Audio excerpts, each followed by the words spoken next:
Hi everyone. ఇప్పుడు మనం గుగి pharma township Maisigandi విలేజ్లో ఉన్నాము. ఇది తెలంగాణ గవర్నమెంట్ ప్రపోజ్డ్ 4 సిటీకి చాలా దగ్గరలో ఉన్న శ్రీశైలం హైవేకి ఫేస్ చేస్తున్న వెంచర్ ఇది. ఇక్కడ investment with in the short period మంచి గ్రోత్ రావడానికి అవకాశం ఉంటుంది. మనం చెప్పుకున్నట్టు 8 డివిజన్లతో ఒక న్యూయార్క్ అంటే పెద్ద నగరాన్ని ఇక్కడ గవర్నమెంట్ నిర్మించడానికి తలపోస్తున్నది. సో ఆ బేసిస్లో ఈరోజు ఇక్కడ ఇన్వెస్ట్మెంట్స్ రేపు పొద్దున ఓ 10 సంవత్సరాలు 15 సంవత్సరాల్లో ఒక 10 టైమ్స్ పెరగడానికి అవకాశం ఉన్న ప్రాంతం ఇది. సో దీనికి అదనపు ఆకర్షణ ఏంటంటే మైసిగండి విలేజ్, మైసిగండి టౌను. మనం చూస్తూనే ఉంటాం, మీకు ఇక్కడ ఇల్లు కనపడుతూనే ఉంటాయి. ఇళ్ళ మధ్యలోనే వెంచర్ ఉంది, హైవేని ఫేస్ చేస్తూ ఉంది.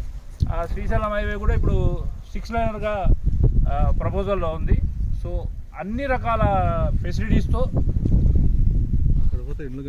ఇళ్ళ మధ్యలో మనం with in the short period మనం ఇల్లు కట్టుకొని ఉండడానికి కూడా అవకాశం ఉంది. With in the short period 1 or 2 ఇయర్స్లో మనం మీరు చూడొచ్చు, ఈ చుట్టుపక్కల ఇల్లు కనబడుతూనే ఉంటాయి. ఆ బేసిస్లో ఇక్కడ ఇన్వెస్ట్మెంట్ అయితే మంచి ఇన్వెస్ట్మెంట్ అవుతుంది. అండ్ ఒక 10 years span long term investment చేసుకునే వాళ్ళకైతే ఇంకా చాలా అనుకూలంగా ఉంటుంది. మినిమం 10 times అయితే ఖచ్చితమైన ROIకి అవకాశం ఉన్న వెంచర్ ఇది గుగి pharma township Maisigandi village. Benefits వచ్చేసి మైసిగండి విలేజ్ టౌన్లో ఉంది. ఇక్కడ అమ్మవారి టెంపుల్ ఉంది. అట్లాగే కర్తాల్ పిరమిడ్ కూడా ఇక్కడ దగ్గరలో ఉంది. సో ఆధ్యాత్మికంగా కానీ అండ్ కమర్షియల్గా కానీ ఇది ఒక మంచి ఎసెట్ ఇన్వెస్ట్ చేసిన వారికి అని చెప్పగలుగుతాం. అది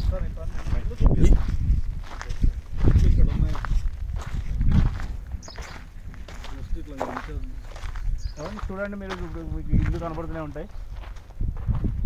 ఇదంతా విలేజ్ మధ్యలోనే మనం వచ్చిన దారి. అది 60 feet రోడ్ అది. అండ్ అది కమాన్ కనబడుతూ ఉంటుంది మీకు, హైవే. అదే శ్రీశైలం హైవే. అంతే. ఇదేంటిదండి? ఇది క్లబ్ హౌస్? ఇది క్లబ్ హౌస్. క్లబ్ హౌస్ మొత్తం ఎన్ని ఎకరాలు సార్ ఇది? ఇది మొత్తం ఫస్ట్ ఫేజ్, ఇది 2 phases అండి. ఫస్ట్ ఫేజ్లో ఒక 13 acres ఉంది. అండ్ సెకండ్ ఫేజ్లో ఇప్పుడు 27 acres ఉంది. షార్ట్ పీరియడ్లో LP రాబోతుంది. అండ్ LP వచ్చిన తర్వాత రిజిస్ట్రేషన్ స్టార్ట్ అయింది. 27 acres ఉంది సెకండ్ ఫేజ్. ఫస్ట్ ఫేజ్లో ఫ్లాట్లు లేవు. సెకండ్ ఫేజ్లో ఫస్ట్ ప్లేస్ అన్ని సోల్డ్ అవుట్ అయిపోయాయి. సోల్డ్ అవుట్ అండి, టోటల్ సోల్డ్ అవుట్. ఇప్పుడు మీకు ఇది చూస్తున్నారు మీరు, ఇంతవరకు ఫస్ట్ ఫేజ్ వస్తుంది. ఓకే. సో రిమైనింగ్ ఇప్పుడు మనం సెకండ్ ఫేజ్ డెవలప్మెంట్లో ఉన్నది మాత్రం ఇది ఈ ఏరియా వచ్చేస్తుంది.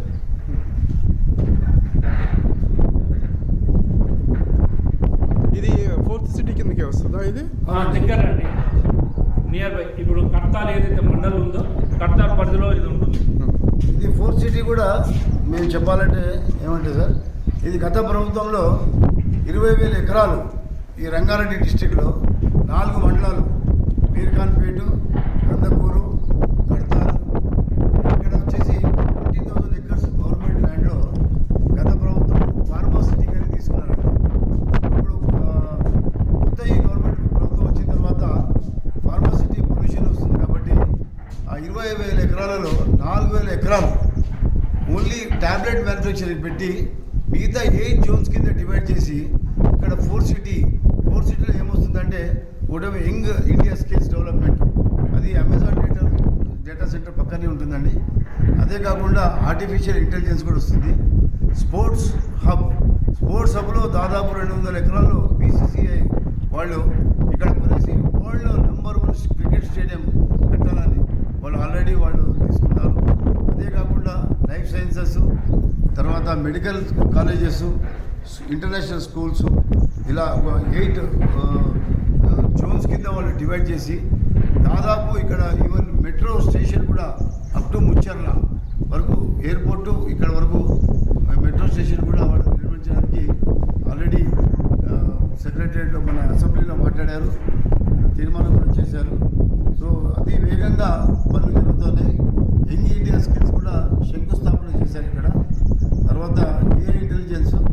ఇంకోటి ఏమంటే ఆన్ రికార్డ్ కాదు కానీ డిస్కషన్ ఏం జరుగుతుందంటే వరల్డ్ ట్రేడ్ సెంటర్ కూడా ఇక్కడ 4 సిటీలు రాబోతుంది. 4 సిటీ ముఖ్యంగా చాలామందికి తెలియదు ఏమంటే సార్, అందరికీ తెలియపరిచేది ఏమంటే ముందు ఫస్ట్ సిటీ ఎక్కడ వచ్చిందంటే హైదరాబాద్. 700 సంవత్సరాల క్రితం వచ్చింది అది. దాని తర్వాత 200 సంవత్సరాల క్రితం సికింద్రాబాద్లో మిలిటరీ వాళ్లకు నైజాం వాళ్ళు కంట్రోల్మెంట్ ఏరియా కింద ఇచ్చారు. అదొక సిటీ అయిపోయింది. ఎలాగైతే పాపులేషన్ పెరుగుతూ ఉందో, ఐటీ హబ్స్ ఇక్కడ పెరుగుతూ ఉందో, గచ్చిబౌలిలో వాళ్ళు సైబరాబాద్ సిటీ అని 3వ సిటీ తయారు చేశారు. అయినా కానీ మన హైదరాబాద్కి సరిపోవట్లేదండి. Population ఎక్కువైతుంది, pollution ఎక్కువైతుంది. కాబట్టి కొత్త గవర్నమెంట్ వచ్చిన తర్వాత 4వ సిటీ రూపంలో ఇక్కడ వాళ్ళు ఎక్స్పాండ్ చేయాలనే ఉద్దేశంతో వాళ్ళు చేస్తున్నారు. గత మినిమం 5 to 6 ఇయర్స్లో ఇది నెక్స్ట్ గచ్చిబౌలి అవ్వడానికి కూడా అవకాశం ఉంది.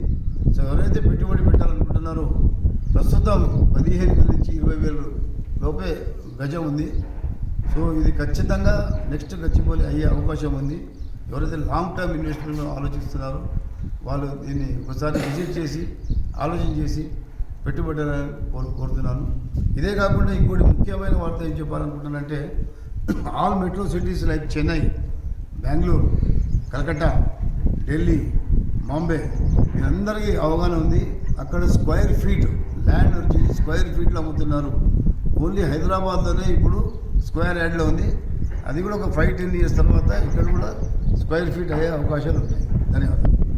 4 సిటీ అనగానే ఏదో పేపర్లకే పరిమితం కావట్లేదండి. ఇక్కడ రోడ్ కనెక్టివిటీ కానీ అండ్ ఇన్ఫ్రాస్ట్రక్చర్ డెవలప్మెంట్ కానీ ప్రభుత్వం గట్టిగానే ప్రయత్నం చేస్తుంది. ఇప్పుడు ఇక్కడికి దీని కనెక్టివిటీ కోసం 330 రోడ్డు గ్రీన్ఫీల్డ్ అయ్యే రోడ్ వేస్తుంది. ఎగ్జిట్ 13 నుంచి మీర్ఖాన్పేట వరకు ఫస్ట్ ఫేజ్లో అండ్ మీర్ఖాన్పేట నుంచి అమర్గాల్ వరకు సెకండ్ ఫేజ్లో 330 ఫీట్ రోడ్ వస్తుంది.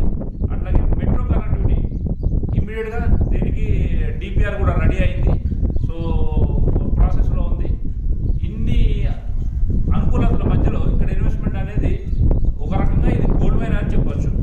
ఈ సార్ చెప్పినట్టు ఈ 4 మండలాలు మీర్ఖాన్పేట్, కడ్తాల్, కందుకూర్, యాచారం ఈ ఏవైతే ఈ పరిధిలో ఉన్న ఈ 4 మండలాలు ఉన్నాయో ఇక్కడే కాదు ఎక్కడ పెట్టినా కానీ మంచి ఇన్వెస్ట్మెంట్ అయిపోతుంది. ఇక్కడ ఎందుకు పెట్టమంటున్నామంటే ఇక్కడ మనం విలేజ్ అట్మాస్ఫియర్లో అంటే ఒక టౌన్ అట్మాస్ఫియర్లో ఆల్రెడీ ఉన్నాము. అట్లాగే శ్రీశైలం హైవేకి ఉన్న వెంచర్ ఇది. సో ఇంకా ఎక్కువ బెనిఫిట్ ఇక్కడ